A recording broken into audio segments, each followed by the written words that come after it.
Kasabay ng pagdiriwang ng kapistahan ni San Eugenio de Mazenod, ang founder ng Oblates of Mary Immaculate, isinagawa rin kahapon ang first profession of religious vows ng 7 novice na pormal ng nag-alay ng kanilang buhay sa misyon at paglilingkod sa simbahan.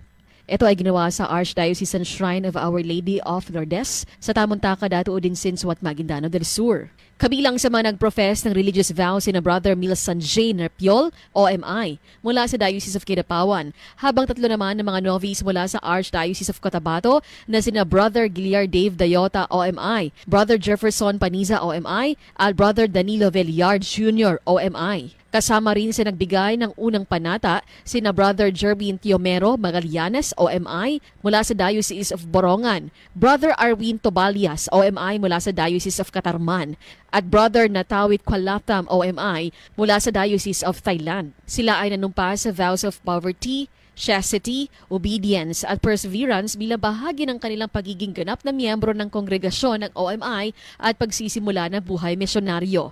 Mahalaga ang naturang okasyon dahil ilan sa mga nagprofess ng vows ay mula mismo sa lalawigan ng Cotabato at karatig lugar. Patunay na patuloy pa ring tumutugon ng ilang kabataan sa bukasyon ng pagpapari at buhay relihiyoso sa kabila ng hamon ng panahon.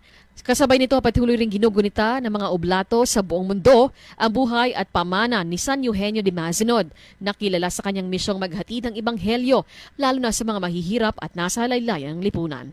Cherry May Tapia, NDBC Bida Balita.